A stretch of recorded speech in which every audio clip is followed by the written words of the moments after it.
But the fact that you have like, Joe Rogan and all these other guys, like painting these tables with cum after Donald Trump wins the election, and they're like, oh my God, I'm so happy it was Trump. Who knows what it'll look like afterwards. That doesn't seem like indifference to me. He's not a messiah. I'll agree to that. Yeah, but I mean, like, it seems like there was a clear preference. People do think there's a difference between the two. And every single time, like if you were to poll a room of 100 people who are like, both sides are the exact same, why is it that 95% of these 100 people are all voting conservative? It seems like they don't believe they're the same. I'm not saying they're the same. I'm saying long-term, the outcomes based on policy, kind of like the direction the country is moving culturally, which I agree there's cultural problems, it would have been generally in the same general direction. Like we're all going north, not taking the same roads. We might, deviate. We might, I don't think there's any road where the United States was tariffing islands of penguins under a Democrat.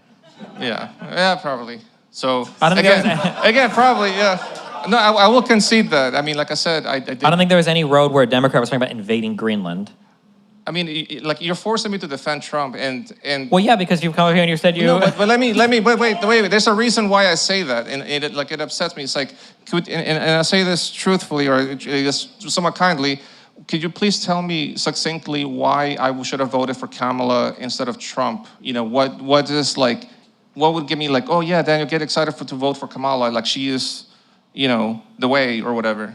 No, I think it's a bullshit proposition because I think that in any other circumstance in life, it would be enough to give how absolutely horrible one side is versus the other. If I told you that the room on the left was just an ordinary, boring-ass room, and it might even be like a little bit irritating because the light has a buzz, and I say that the other room has like razors that run across the floor, they're gonna slice you up until you die, and I say, you definitely don't wanna go in the razor room, nobody would stand there and argue, well, sell me the other one, right? Like, it's going to be either Trump or Kamala. We know what Trump is like. We've seen what he did in 4 years. We saw the lies and all the crazy stuff he pushed in the 4 years he was out of office. This idea that you have to make some positive argument on the left when it's going to be one or the other, no, I don't think you should have to. Now, I would make a positive argument. I would point to all the legislation that Biden did. I would point to the fact that for whatever...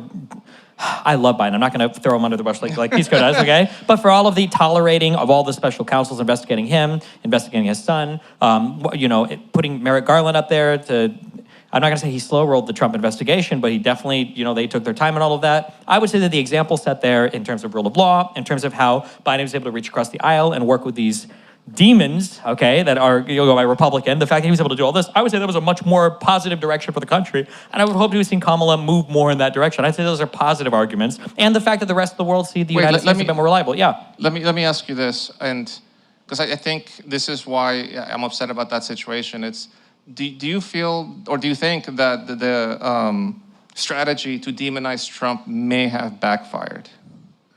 Did the strategy to demonize Trump backfire? Every single strategy that you employ against a group of people that are fucking brainwashed will backfire. Like, people will say that demonizing Trump backfired, but Trump, like, fucking demonizes himself. Like, I don't know, like, what doesn't backfire for Trump? But do you think that half of the country is, like, part of Trump's cult, or do you think that there's just enough of them that can convince the rest of the population, or enough of the population? I don't know what it is, but, like, how are you not supposed to demonize...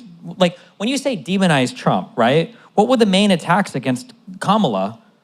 Like that she wanted to trans all of our, youth across the country, that they wanted to, let in 50,000 trillion million illegal immigrants in the United States to rape and murder all of our dogs, that they wanted to, sell out the United States to foreign interests. Demonize, all the Republicans do are demonize. And then the only positive policies that Trump could even talk about for Make America Great Again were, extending the long dick of the United States to fuck every single other country's trade across the planet. And his whole thing was this spite-driven, like, we're gonna get even. These guys they ruined us on all these deals. And my good friend Abe from Japan, the only guy that apparently he fucking liked across the world, is like, yeah, he would have agreed with me, that all these guys were screwing us up. Like, everything from the MAGA movement is so spiteful and spite-driven and negative about the other side. Like, the idea that these are the guys who are like, oh, don't you think it backfired to be mean to Trump? And it's like, I don't know, like, what wouldn't backfire? Well, I don't really care about them being mean to Trump. It's just like, at what point do you think, like, okay, are these people telling me the truth, or is it too hyperbolic where, at what point do you say, like, I don't trust the reporting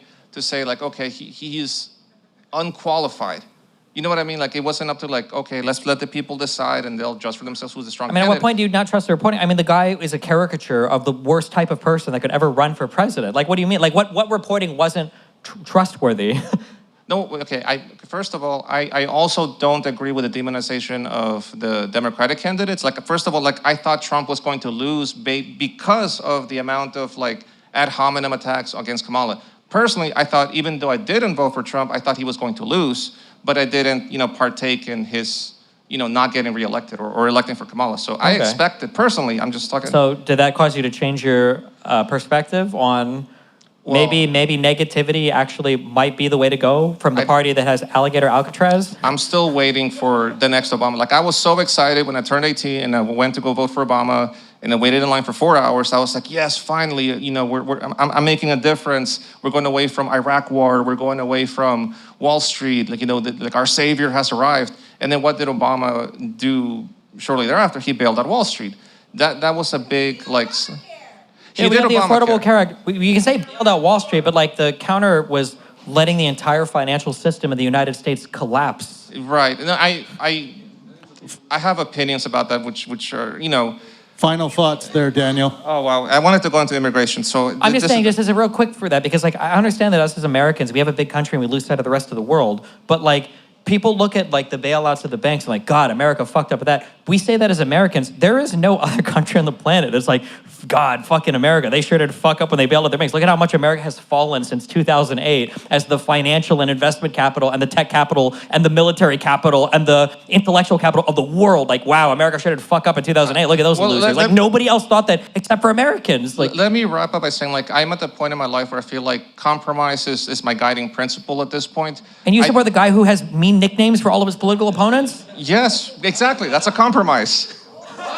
That is a compromise. Maybe a compromise on his morals. What is the compromise? When has Trump compromised with how many people voted for the big beautiful bill on the Democratic side? What is the compromise? Tax cuts. He is for deregulation. Do I love deregulation? Those are all Republican positions. That's not a compromise on any of that. No, I say for me personally, as a Democrat, to accept that over the... It's not a compromise when only one side is the one giving everything. That's called getting taken advantage of. So you would describe myself as being taken advantage of by the Republican Party? Well, no, because I would probably just describe you as a Republican.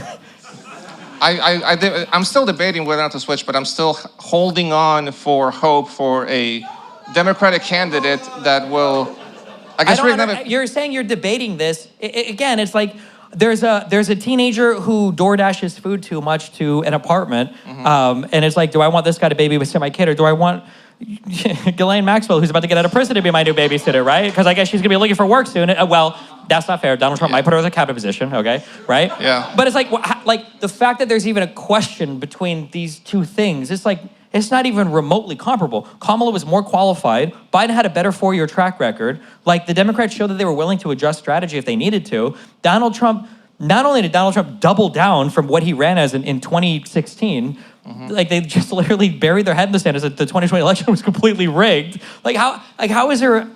I'm just so curious. I'm like, give me like one thing where you look at both sides, you're like, well, I think that I have a genuine dispute in how I think that both sides will function here. Without saying trans. Wait, what? Say that again? Without involving trans people. What is the one dispute between the two sides where you're like, I kind of see both sides of this issue? Would I see both sides of this issue? What is Trump, in your mind, making it a difficult decision on? Well, I mean, for starters, the economy trying to keep unemployment low, I think sounds like a reasonable Unemployment goal. was lower under Biden than Trump. After COVID, that's like an accomplishment, right? And Donald Trump came in. Is your position that Trump would kick out like all Hispanics? For example, I wanted to go to immigration. Is that your position? That is like he is just like foaming at the mouth racist that he wants the worst for us. He's like out to get us. It's not about wanting the worst. I'm just whether saying if it's true or not. It's Donald Trump had to say that we were at war with Venezuela to kick out Venezuelans faster. That's crazy to me. I think it's crazy too. I do not agree. Why you agree with me? Stop agreeing with me. Because when you say... I don't know why this happens. I don't know how to deal with this, okay? I don't understand this. Is it every time I just had a conversation... Because you're describing a caricature rather than like... Alligator. This is like 10 miles from my house. It's not a caricature. It's real. It's a place. Do you believe that the president should enforce immigration laws? I mean, I'm not trying to say how he implements it. I'm not even going there about like, okay, he's racist or he hates brown people. I'm saying like... It's not, I don't understand. Is it part of his job? Here's what I don't understand, okay? I had a conversation yesterday with a very nice guy, okay? Ryan, I love him, lawyer guy, cool dude. every single position that I bring up, it's like, okay, I agree Trump is horrible here. I agree Trump is horrible here. I agree Trump is horrible. I agree Biden was better here. I agree Biden was better here. I agree Biden was better here. But I'm still having this dispute between both people. Do I think both Biden or Trump would enforce the border or protect the border? I think both of them would. But when you say that one absolutely wouldn't, it makes me question why would you say that, right? What do you mean one absolutely wouldn't? What are we saying? I'm saying that both of them have the responsibility to secure the border. Yes. Now, when you're saying that one of them wants to deport us brown people because he hates us, I'm like, are you being genuine about that, or are you? I don't know. I don't know if it's necessarily about deporting brown people or not. But I'm saying in terms of their, first of all, just on a macro level, their demeanor towards people of other countries, I think, is dramatically different. I would say that Trump comes across, and the Republicans in general come across as far more insanely fucking hateful than the Democrats do. Do you agree with that? There's culture problems, yes. There are fucking awful culture problems in this country, yes. No. No, but No, wait. I didn't say in this country, and I didn't say culture problems. I said that the Republicans and Donald Trump and his administration come off as fucking hateful about certain types of immigrants, right? I would entertain the idea that that is a possibility, yes. What do you want me to say?